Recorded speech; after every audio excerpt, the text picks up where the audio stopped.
this is an emergency. We had 2 intel team agents undercover at the PF, Contract Forces of Africa. The CFA have captured them both. They don't have long to live. You've got to get them out of there ASAP. This means Cypher might be getting wind of our existence. We may need to move more cautiously from now on. I just hope this incident has nothing to do with them. I've added the details to your mission list. Don't let them down, boss. 2 of our intel team members are being held captive by the PF in that area, the CFA. Your job is to rescue them. They don't have long to live. It appears that one of our 2 men has broken out of the encampment and is on the run. He contacted us to say he was surrounded. That's the last we heard from him. Your map is marked with a predicted field of movement based on where his transmissions cut off. The other man is still captive inside the encampment. Boss, rescue our men. Extract them both and get them back to Mother Base. We got some information out of that soldier you extracted. His squad was on their way to the encampment to execute our intel team member. We also now know exactly where they're keeping the target. I'm sending the location to your iDroid. The target's transmitter. He must have dropped it trying to contact us again. Judging from its data log, not much time has passed since the transmitter was dropped. He should be close by. I'm updating the target's predicted field of movement. Analysis complete. Analysis, the map has been... Alright. Collect him while you can. Won't happen again, boss. Boss, our man you extracted gave us all the intel he could. You got a lead on what's happening with the CFA. Analysis complete. Map That's him. That's the target. He's injured. Looks half-starved, too. There's no way he can stand the shock of a Fulton extraction. Get him out by chopper. Boss, sorry to keep you waiting. We finally finished analyzing that yellow cake Cypher was moving. There was nothing unusual about the composition of the yellow cake itself. Most of it was oxidized uranium, with the rest being impurities, various metals as well as traces of organic matter. What's interesting is the composition of these impurities. When we checked them against the impurities found in the copper ore, it was clear the yellow cake didn't come from Shinkolobwe, meaning they went to the trouble of mining 2 sources of uranium, then transported them together in different states. Another thing, we detected a very thin layer of highly enriched uranium in the middle of the yellow cake. Now that is very interesting. It may not be a lot, but it points to the existence of uranium-enriching technology. After all, yellow cake can't naturally produce highly enriched uranium. If they could mass-produce this, they'd be just one step away from a gun barrel-type nuclear bomb. But uranium enrichment requires advanced technology and a large-scale facility. If that kind of place existed in Zaire, the Soviet Union wouldn't sit idly by. And there's another question. Where were they transporting the yellow cake and malachite uranium? The first place that comes to mind is South Africa. The government was supposed to have abandoned nuclear weapons development after caving to international pressure. But rumors persist that it's continued in secret. Plus, ZRS were escorting the truck, and they're based out of South Africa. And then South Africa does have an abandoned test site. If Cypher's involved with nuclear development in South Africa. But how would that fit with their weapon to surpass Metal Gear? We need more information. Shinkolobwe. There's a name I haven't heard in a while. The U.S. bought a lot of uranium from Shinkolobwe mine during World War II for the Manhattan Project. They even sent a squad from the Army Corps of Engineers to reopen the mine after it was flooded. That's how good its uranium must have been. With that, the world's first nuclear test was a success. Shinkolobwe uranium might have been used in the Hiroshima and Nagasaki bombs, too. Just hearing its name is like seeing all the phantoms of the war rise up to haunt us. But all the uranium's dried up, and the mine's been closed for years. So someone reopened it. Right. Zero-risk security seized control of the area and were forcing locals to work in it. And the Zairean government was getting a slice of what they took in exchange for looking the other way. Mobutu has to finance his tastes somehow. He'll gladly sell the rights to some old mine. The question is, why would zero-risk security do this kind of thing? Or rather, why were their employers, Cypher, interested in an abandoned mine? They'd be getting trace amounts of uranium, yet to the naked eye it appears to be ordinary malachite, meaning security would be lax. Not a very efficient way of obtaining it, but easier to move. But how would they enrich it at its destination? Did the yellow cake really have a layer of highly enriched uranium in it? Having trouble believing it? No. If they say it's real, then it's real. In which case, they might have some enrichment method that we don't know about. And this was to test it out? It's possible. And that would mean it's almost complete.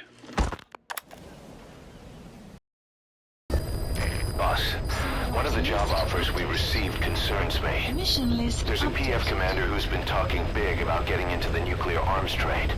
This could be connected to that yellow cake. And there's another contract I'd like you to handle.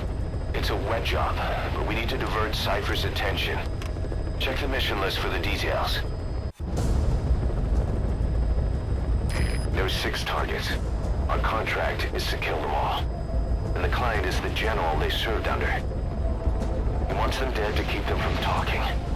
Check a VI on your iDroid for more information.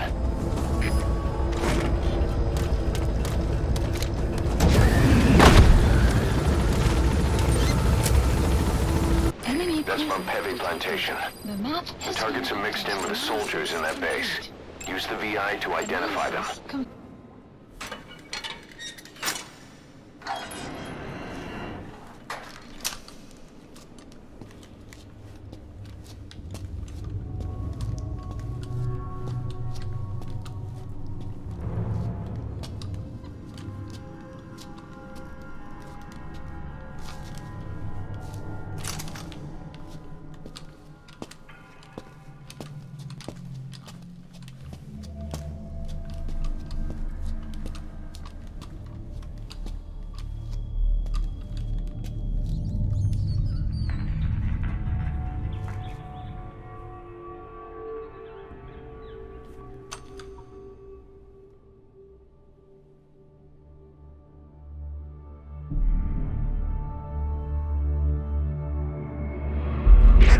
Bingo. You know what to do.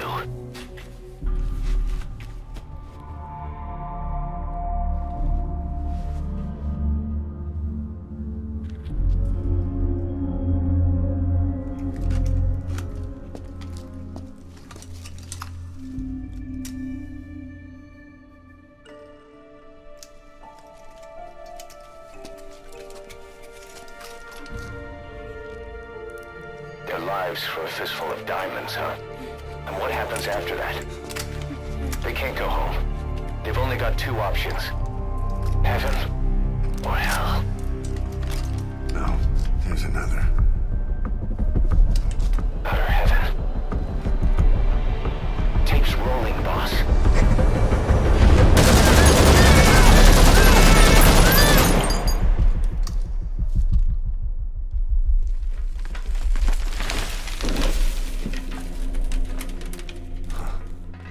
How about it, Cos?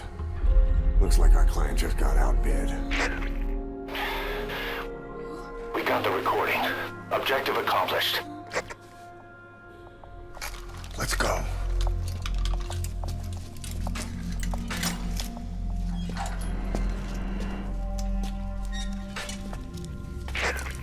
We'll bring him back to Mother Base. Now, for the RV.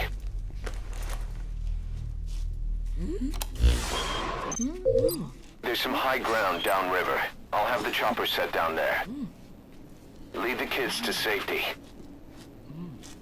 Listen, the kids don't get hurt. No matter what, you bring them back alive. Exit the cave and turn left, then pass through the swamp and follow the river downstream. Lusa disso! Questa hour! Doesn't look like he can walk. Mother base. You're still gonna help him. They won't hear you if you're too far away from them. You're those kids' only support out there. You need to give them orders. Lead them to the objective area. But they won't hear you if you're too far away from them. Keep that in mind. This is Pequod! On station at LC!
What you thinking, boss? I'm thinking that he's tougher than he looks. A little training, he'll make himself useful. Never like kids. Especially ones with guns.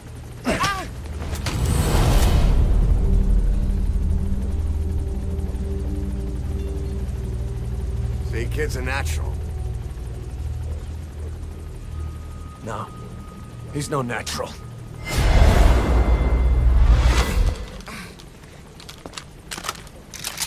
Far from it.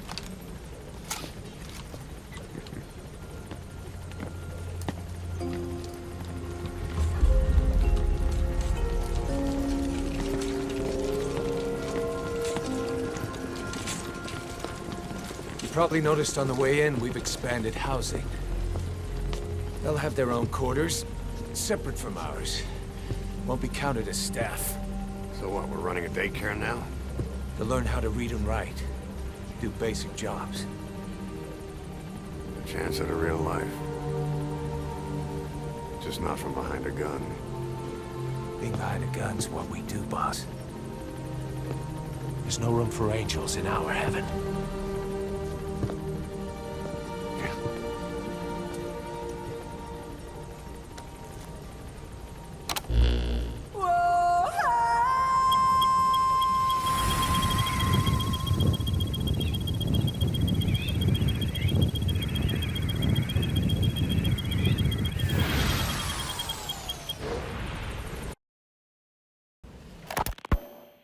Rogue Coyote operates mainly out of Africa these days. Of the three PFs, they're the smallest. However, they scooped up most of the Rhodesian SAS after the country collapsed 4 years ago. Picture their entire organization as one big special forces unit. With Rhodesia a British colony, the Rhodesian SAS had its origins in 22 SAS Sea Squadron. They started out as a group known as the Southern Rhodesia Volunteers. But in '51 they were incorporated into 22 SAS as members of the British Commonwealth and deployed to fight guerrillas in the Malayan emergency. Even now, 22 SAS keeps the Sea Squadron designation empty in recognition of their service. In a way, you could say the SAS almost makes up the core of Rogue Coyote. Later on, they were bolstered by other talent, including former Celis Scouts and 32 Battalion. These guys are direct descendants of the best special forces in the world. They won't go down without a fight. Don't get careless. Kunganga Mine. A civil war's been going on in that region for the last 20 years. It's being fought by what are now two ethnic groups, the Buta and the Mbele. Originally, you could barely tell them apart, but the reason for the current armed conflict goes back to World War I. After the war, their land was colonized by a European power, and it decided to give local control to the Buta. That split the two groups into rulers and subjects, laying the foundations for an inevitable civil war. The friction between them remained even after they won independence from Europe. The Buta are holding on to power to this day, and the Mbele rebels continue to fight back. The conflict is funded by locally mined gold, rare metals, diamonds. They've used the money from those to arm themselves, buy oil, and even hire PFs. The Buta administration owns the mining rights to Kunganga Mine.